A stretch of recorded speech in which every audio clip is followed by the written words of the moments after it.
Bonjour tout le monde! Je vais juste parler aux personnes qui parlent anglais 2 secondes. Fait que, puis après ça, je vous reviens, ok? So this is gonna be a video to show how I spin yarn from A to Z. But the thing is, I already made one in English before. So if you want to see it in English, just look through my history. It's a video I think called How I Spin Yarn, My Full Process. Um, and so just go look at that one, unless you just want to watch, even if you don't understand. Um, so from now on, I'm only gonna speak French. Ok, fait que c'est. Je me suis fait demander par du monde qui parle juste français euh, de leur faire une vidéo pour juste eux autres. Fait que ça va être la vidéo pour vous. Les lapins, dépendant de la race, il y en a que pour ramasser le poil, on peut cueillir. OK? L'angora anglais pure race, je pense l'angora germain aussi, mais ça, je suis pas sûre. C'est des races qu'on peut cueillir le poil directement sur l'animal, juste à tirer, ça vient tout seul, puis ça lui fait pas mal pantoute. Par exemple, c'est pas le cas pour toutes les races, OK? Puis, moi, j'ai 2 angora anglais pure race. Mais c'est parce que moi, j'essaie de créer une nouvelle race parce que je préfère les têtes de lion. Mais les têtes de lion, la norme de la race, ils veulent qu'il y ait les oreilles poil court. Moi, je voudrais une norme de race qui a les oreilles comme un angora anglais. Fait que je suis en train d'essayer de créer une race de têtes de lion qui ont des oreilles d'angora.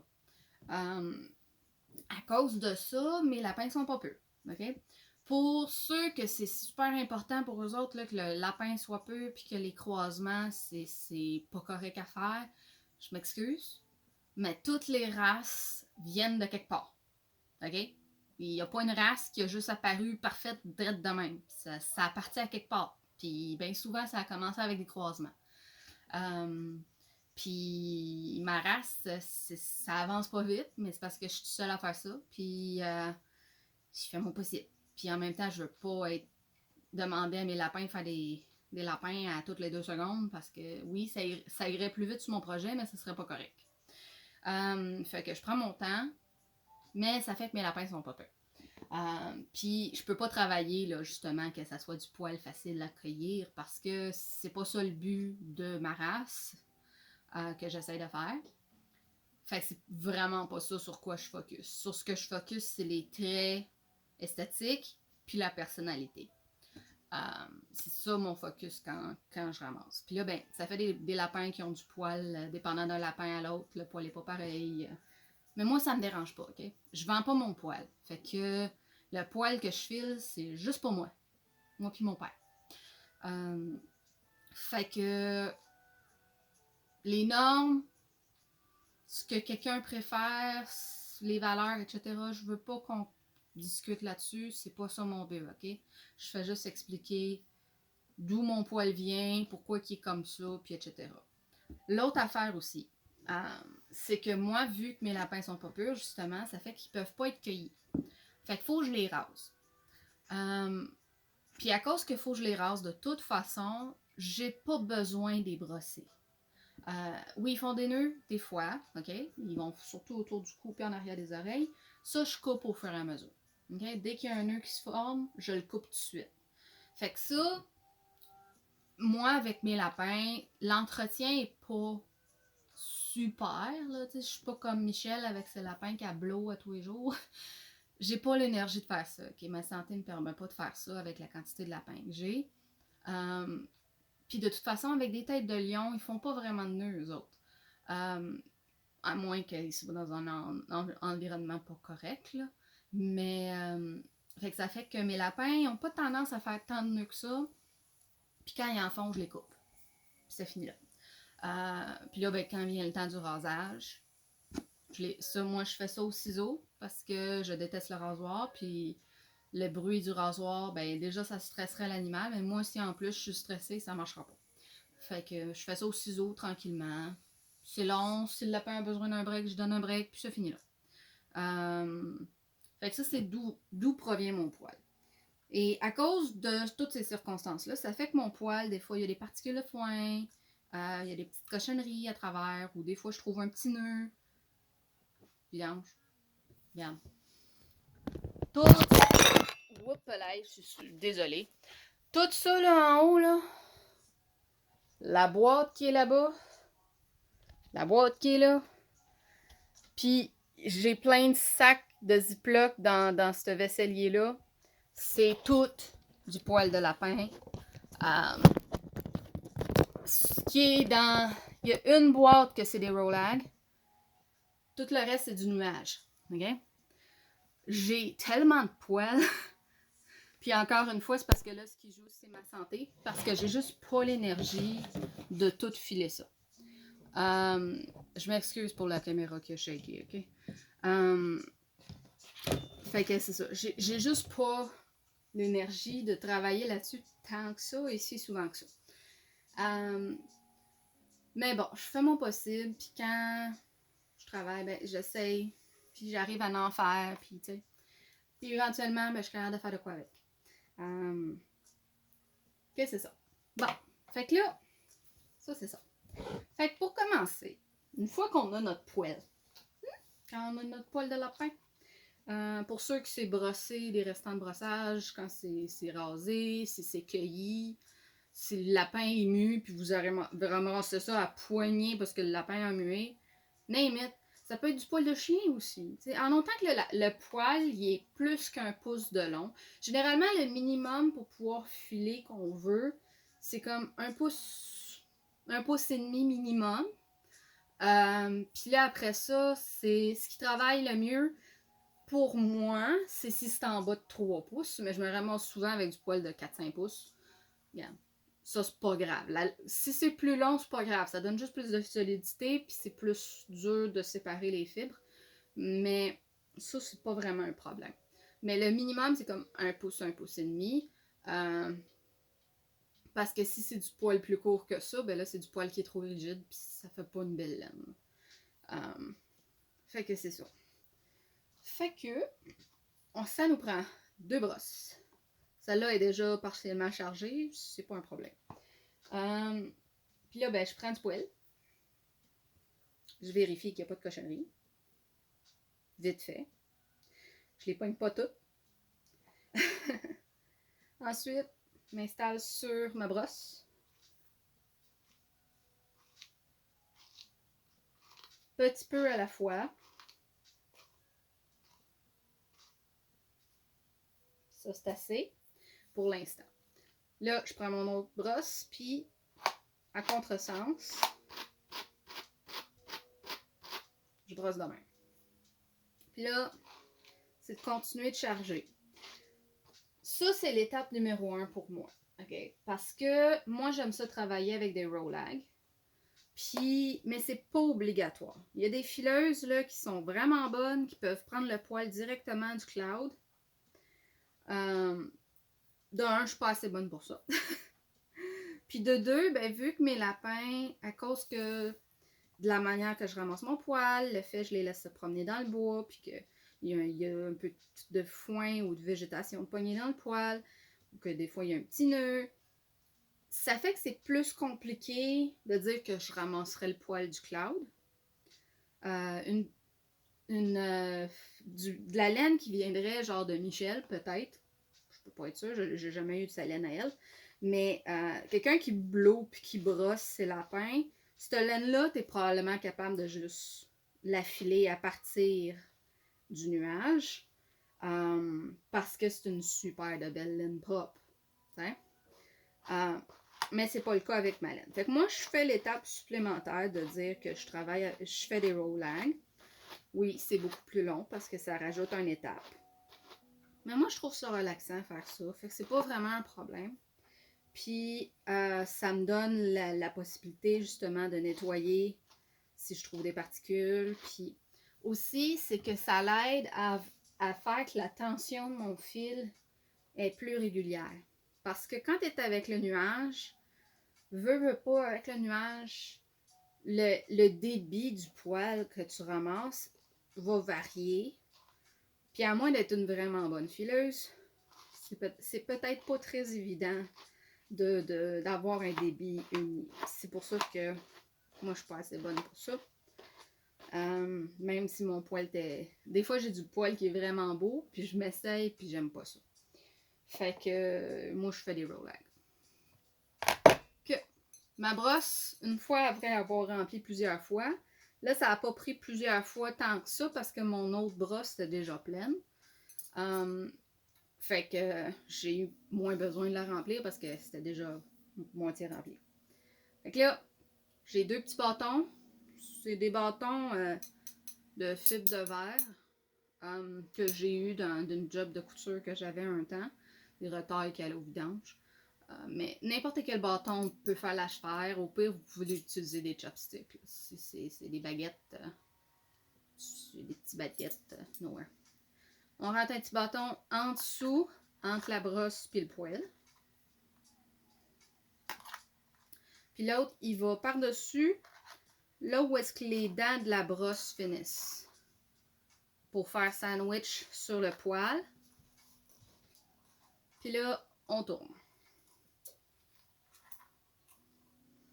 Oh, tu vois, j'ai les cheveux qui sont dans les jambes. Puis là, c'est ça de même. Et voilà. Et là, on vient de voir que mes cheveux ont voulu aller dans la brosse pendant que je faisais ça. J'ai long de cheveux. OK? Je les aime, mes cheveux. Mais ils sont problématiques quand j'essaie de faire les choses de même. Avec quand on fait des roll-lags, ça c'est un roll-lag fini qu'on vient de faire. Faire des roll-lags, c'est pas si pire. J'ai pas toujours besoin d'attacher mes cheveux. Mais pour la prochaine étape, c'est bien important. Parce que j'ai pas le goût de filer mes cheveux avec ma laine. Fait que le but, le rendu là, j'ai pas le choix, faut que je m'attache les cheveux. Puis que, pas juste les attacher, parce qu'on s'entend que la couette est quand même longue, si elle s'en vient en avant. Problème. Fait que, j'ai une clip qui a un filet après. Puis là, c'est juste de mettre ça là-dedans. Et voilà. Et là, mes cheveux sont plus dans les jambes. Puis on peut passer à la prochaine étape. Yay! Fait que là, ça, c'est une drop spindle. Je sais pas comment ça s'appelle en français. Je m'excuse. OK? Je suis bien en anglais tout le temps, moi, là. Fait que je sais pas comment ça s'appelle en français. Il y a quelqu'un qui va savoir, puis ils vont pouvoir vous le dire, puis ils vont pouvoir dire que je sais pas de culture. Je m'excuse. Fait que ça, je n'ai pas le choix, faut que je parle en français. En anglais pour ça. Il y a, ça c'est une drop spindle. Il y en a qui sont la tête par en bas, puis qui sont quand même des drop spindles. T'as d'autres que c'est des Russian spindles, que eux autres sont dans un bol, puis ils t'es fait tourner à côté dans le bol. Il y a différentes sortes de spindles, ok? C'est une très ancienne technologie, ok? Toutes les cultures depuis des millénaires ont cette technologie-là. Puis après ça, t'as les moulins qui ont apparu. Puis j'ai pas de moulin, ok? Mais de nos jours, il y a des moulins électriques. Il y en a qui sont comme pas chers. Il y en a une à 100$, là, la Electric Heel Wheel. Name it. Moi, j'aime ça avec ça parce que je trouve que c'est relax. Mais le problème, c'est que ça va pas vite.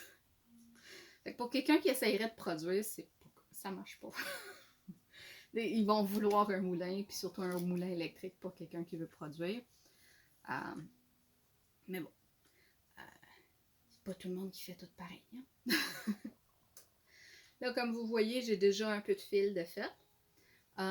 Si j'avais pas de fil de fait, c'est juste de m'accrocher, ramasser un bout de nuage, m'accrocher jusqu'à temps que j'en ai un petit peu dessus sur le crochet, puis là, je spin un petit peu pour me partir, puis après ça, je peux commencer. Mais en tant que tel, là, je vais avoir besoin de mes genoux, fait qu'excusez. Ramasse un roll-lag. J'éparpille mon fluff ici. J'éparpille le fluff du roll-lag. Un sur l'autre. Puis, spin.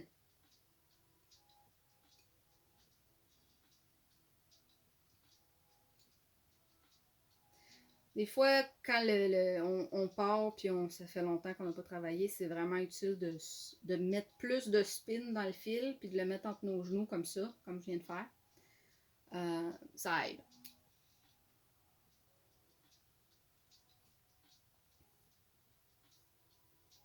Une fileuse qui serait vraiment bonne, là, elle n'a même pas besoin de faire ça. Elle peut avoir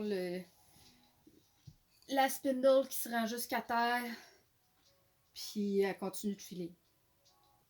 J'ai été assez bonne un temps pour le faire, mais là, je manque de pratique. Puis une fois qu'on a assez de fil à notre goût, on a juste à décrocher du crochet, puis enrouler autour de notre poteau.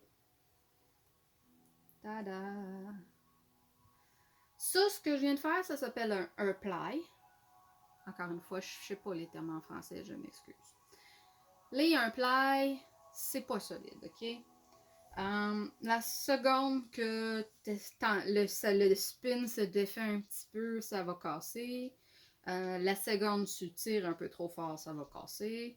Ça a zéro force tout seul, ok? À moins de faire ça vraiment épais, comme ce qu'on trouve dans les magasins, là, les gros plies. Mais faire du épais de même avec de l'angora, non. Fait qu'après ça, il faut faire plus qu'un ply. Là, il y a différentes techniques rendues là, encore une fois. Tu as la technique de dire tu as des bobines de fil d'un ply que tu as préparé d'avance. Puis là, tu les combines ensemble. Ça, à ce moment-là, tu as plus qu'une bobine. Si tu veux faire un 2 ply, si tu veux faire un 6 ply, ça prend le nombre de bobines pour. Mais si tu veux faire du 3 ply, il y a une autre technique qui existe. J'ai oublié c'est quoi le nom, je m'excuse encore une fois.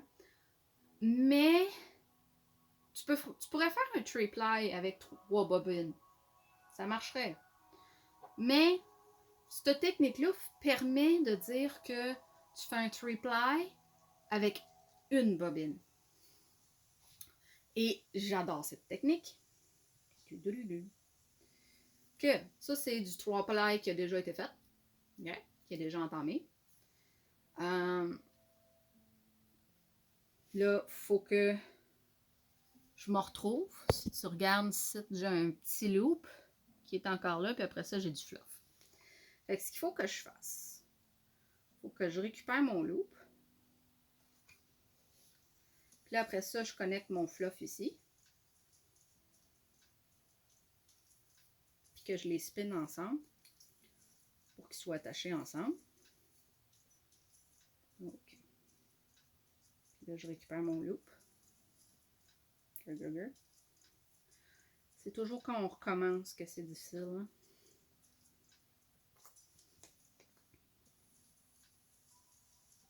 Come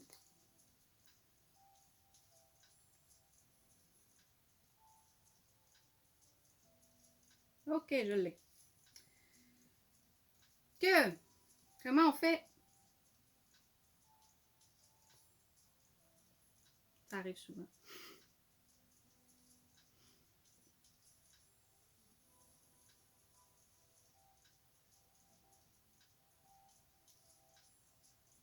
Bon. Comment on fait pour faire un 3 ply avec la technique que je mentionnais? Essentiellement, on fait des grandes mailles de crochet. Tu veux, tu bien. Vas-y. On fait des grandes mailles de crochet. Mais là, j'ai un problème. Aïe, aïe, aïe, aïe.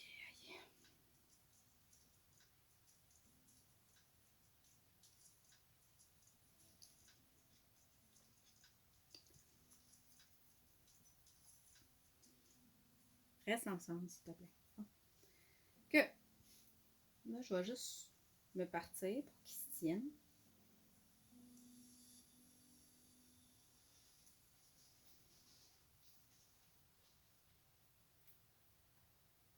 On va arrêter de m'astiner avec.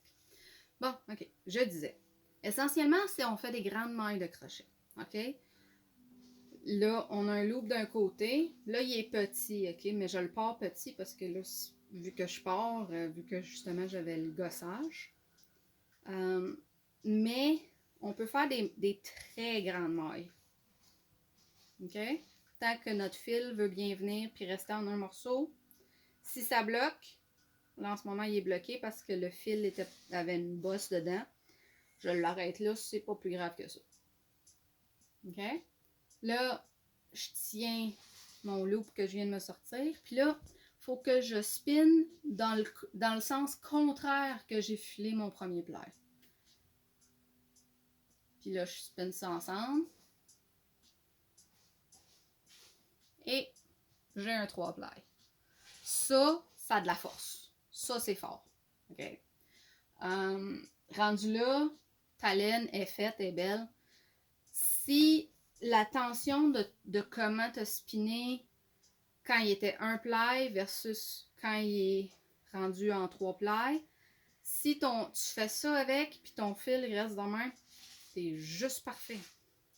Si tu as trop de spin,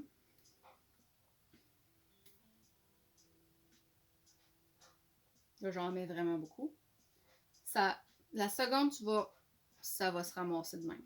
OK? Ça c'est trop. Je vais le garder pareil, mon trou, parce que ce qui arrive que je peux faire, c'est quand je fais la prochaine batch,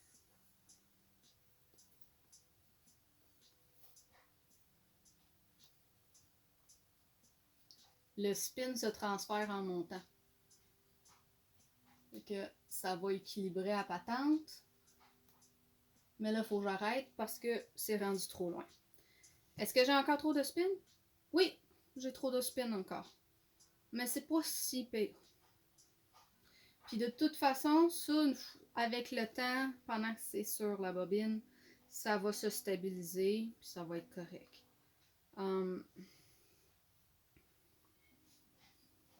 Mais je vais juste finir ce que j'ai sur ma 1 ply. Parce que j'en ai pas beaucoup de toute façon. Ça, c'est pour dire à quel point je peux faire des grandes mailles. Tant que le fil veut bien venir, je peux continuer. On va l'arrêter là, par exemple. Sens contraire. Pourquoi le sens contraire? C'est juste parce que le fil va vouloir naturellement tourner dans ce sens-là. Correct.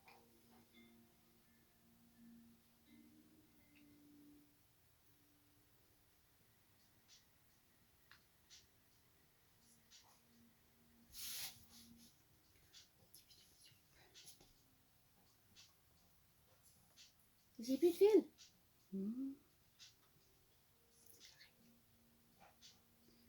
Là, je vais juste... Et c'est tout. Ça, je vais laisser ça de même pour la prochaine fois que je travaille. Que ça fait de la laine qui est finie. Qu'une fois que la bobine elle commence à être trop lourde, ça commence à être difficile. Fait que quand elle est rendue trop lourde, c'est rendu le temps de l'enlever, de faire une balle avec, puis de recommencer. Puis ça a de la force. OK? Là, je veux pas le casser, fait que je ferai pas exprès de le casser, mais ça a de la force. On est quand même capable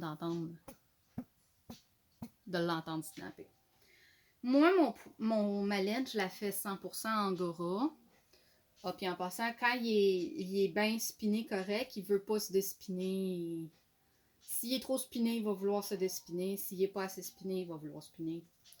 Je m'excuse si je radote puis que je fais pas de sens. Mais c'est ça. Comme je disais, ma laine à moi, je la fais 100% Angora. Pourquoi? Je suis allergique aux moutons. Puis la laine d'alpaca, je suis pas allergique à l'alpaca. Mais ça coûte cher. Puis je n'ai pas vraiment de besoin. Puis parce que j'ai tellement de fluff d'Angora, j'ai pas besoin de faire plus que ça. Mais c'est généralement recommandé de mettre de la laine de mouton avec notre Angora. C'est ça qu'ils font dans l'industrie. Quand on trouve quelque chose qui est en Angora, c'est jamais du 100% Angora de lapin. Pourquoi? Parce que ça coûte cher, la fibre d'Angora. Mais aussi, c'est que la fibre d'Angora, ça n'a pas de flexibilité. Okay?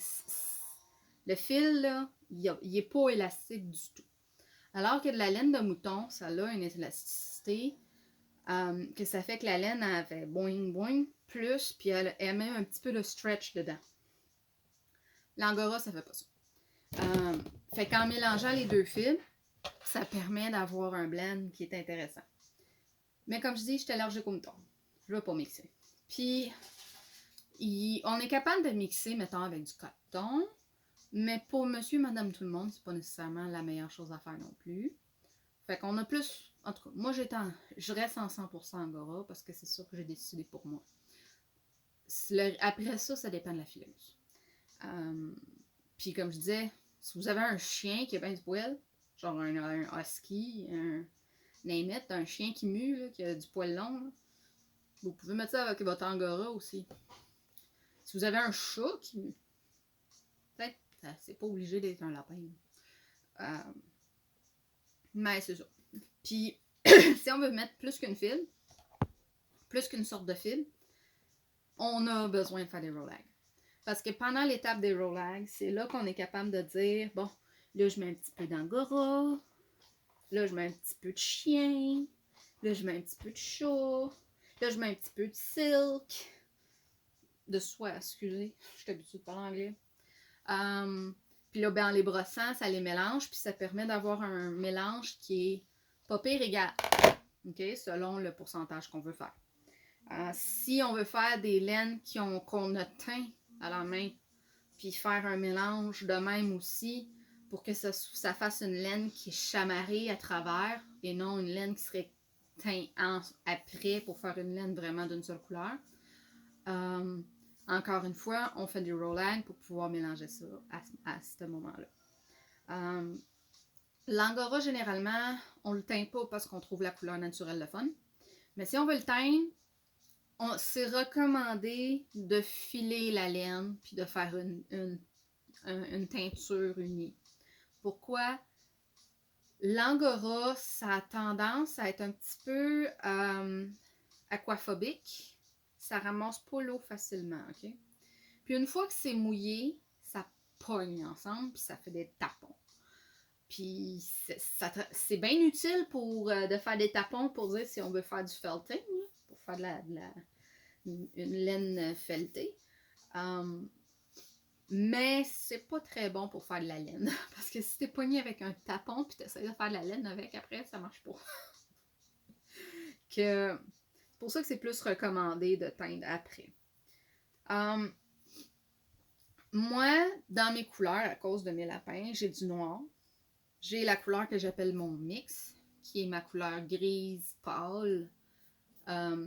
Qu'à travers, des fois j'ai du blanc, des fois j'ai du beige. Parce que ça, c'est la laine de Leila.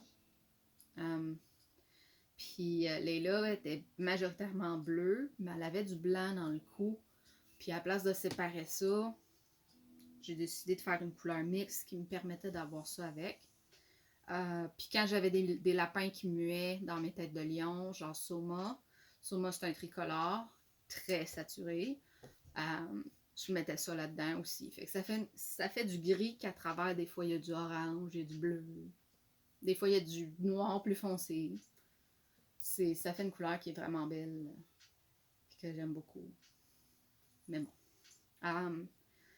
Fait que ça, cette couleur-là, c'est sûr que je ne l'atteindrai pas. On s'entend-tu?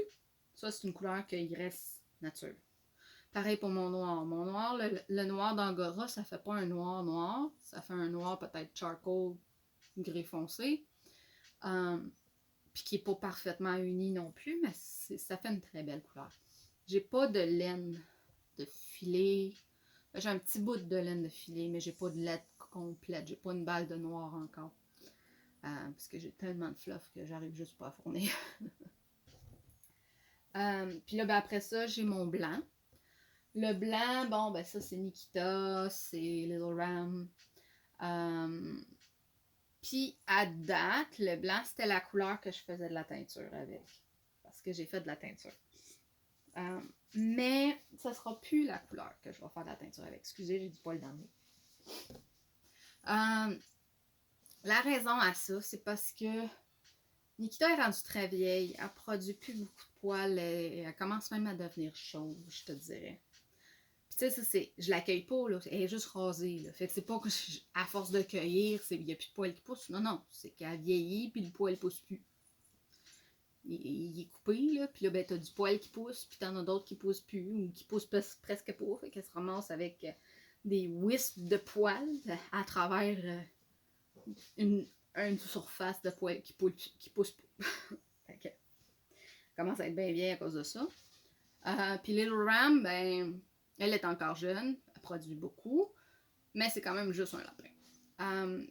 Puis le blanc, j'aime ça le garder peu parce qu'en même temps, ça permet de dire, j'ai fait une tuque pour mon père à un moment donné.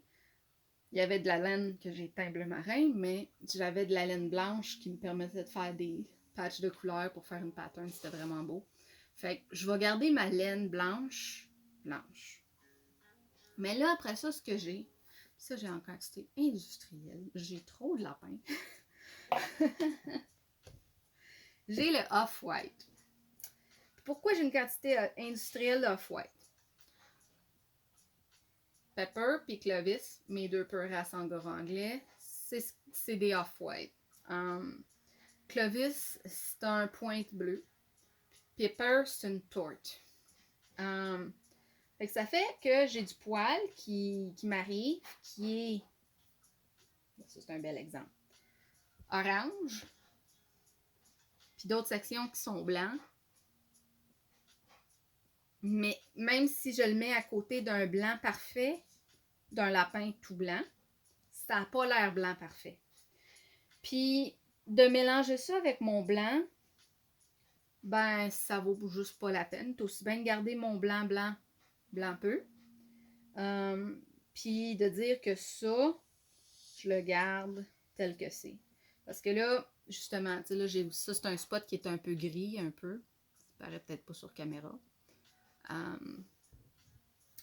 Fait que, en place, j'ai fait la catégorie que j'appelle le Off-White, qui est toutes les couleurs qui sont blanc-ish, mais pas blanc. Fait que, admettons, j'aurais un lapin lilas, que je ramasse le poil. J'ai des têtes de lion qui sont lilas. S'il y en a une qui mue, ça va aller dans l'off-white. Parce que du lilas, c'est tellement pâle comme gris. Ce qui arrive, c'est que si je mettrais ça dans mon mix va devenir trop blanc. Avant, je le mettais dans mon mix, mais une fois que j'ai commencé à avoir trop de lapins très pâles, mon mix, il était plus gris moyen, il était rendu gris pâle. Puis j'aimais pas ça. Je voulais le garder gris moyen. Fait que, à la place, j'ai dit, regarde, on va faire du off-white. Le off-white, quand c'est rendu une laine, ça fait une laine qui est blanche, un peu jaunâtre, avec peut-être des fois des touches d'orange, mais ça fait un look. C'est cute comme laine, ok? Je dis pas que c'est laid. Mais comparé à une laine blanche, ça fait une laine qui a l'air sale, selon moi. Fait que ça fait une laine qui est qui a l'air sale de pipi, tu sais, tachée de pipi. Fait que ça, j'aime moins ça. Fait que ce que j'ai décidé de faire, je m'étais fabriqué un métier à tisser. C'est sûr, j'aimerais mieux avoir un vrai métier à tisser, mais je me suis fabriqué un métier à tisser.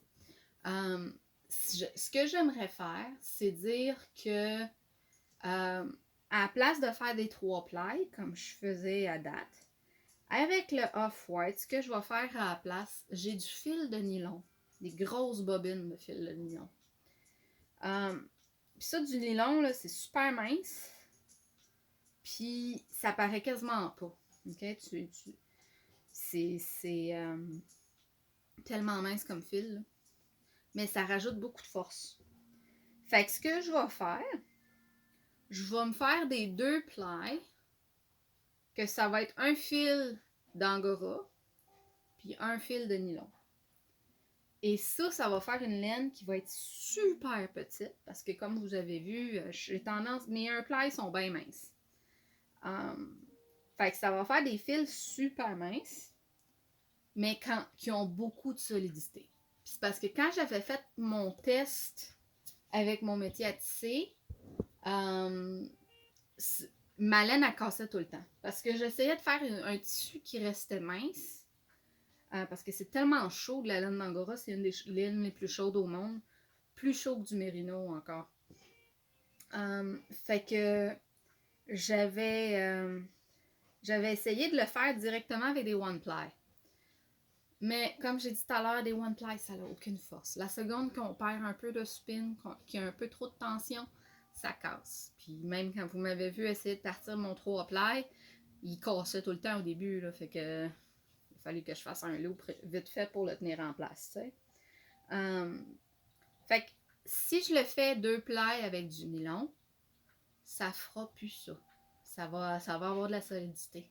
Et ça va rester très mince. Fait que ça, je devrais être capable de me faire du tissu d'angora avec mon métier à tisser rendu là. Puis ça, je suis excitée parce que va pouvoir... je suis couturière, hein, fait que de dire que j'ai un tissu et non juste quelque chose qu'il faut que je crochette ou que je tricote, parce que ça fait des tissus qui sont épais. Si je peux me faire des tissus super minces, ça va être vraiment génial. Puis ce qui est drôle, c'est que le premier morceau que j'avais fait en test, j'ai des vidéos là, dans mon historique, que ce premier tissu-là que j'avais fait, là, ça a fait un morceau grand de même peut-être. Tout croche. Pas égal. Il y avait les fils n'arrêtaient pas de casser à tout bout de champ. C'était l'enfer. C'était vraiment là. Faut que je finisse de modifier des sections de mon métier pour pouvoir que ça travaille mieux. Puis en même temps, ben c'est ça. J'ai appris que ça me prend un fil plus solide que ce que j'avais fait. Mais en même temps, je veux pas faire des trois-ply parce que là, ça va faire un tissu plus épais. Puis c'est pas ça le but. T'sais. Fait que c'est ça. Fait que là, je vais essayer ça. Puis je vais faire ça avec du off-white. Ça va être ça l'utilité de mon off-white. Ça sera plus de faire de la laine avec mon off-white comme je viens de faire. Ça va être carrément faire du fil pour métier à tisser. Parce que le off-white, vu qu'il y a une couleur qui est peut-être moins intéressante, selon moi, okay, c'est une question de goût. Je ne veux pas insulter les goûts de personne, selon moi, c'est tout. Parce qu'un tissu, c'est super facile à teindre. Puis, ça va faire que, justement, si j'ai un tissu, je vais vouloir le teindre. Fait que je vais pouvoir faire ça avec du off-white. Puis le fait que le fil n'est pas complètement parfaitement blanc, puis que des fois, il y a des bouts qui vont être un peu plus foncés, tu sais, des patchs un peu plus foncés, etc. Ben, ça va juste se marier à travers la teinture, puis faire une couleur qui va être chamarrée sur la teinture. D'après moi, ça va faire des super beaux tissus. Puis tu sais, le morceau pratique, là, mon père est en amour avec. Parce que mon père, il a un petit peu des hémorroïdes. Puis sa petite doudou, là, il la traîne partout. Il est parti en Floride cet hiver, il est parti avec. Mais il s'assit, il met sa petite couverte en dessous de lui, puis il la traîne partout. partout. Il l'adore. Fait que même si c'était comme un projet échoué, il est en amour avec. Fait qu'on s'entend-tu que quand je vais pouvoir faire d'autres tissus, il va être bien content. Puis c'est parce que l'avantage d'un tissu,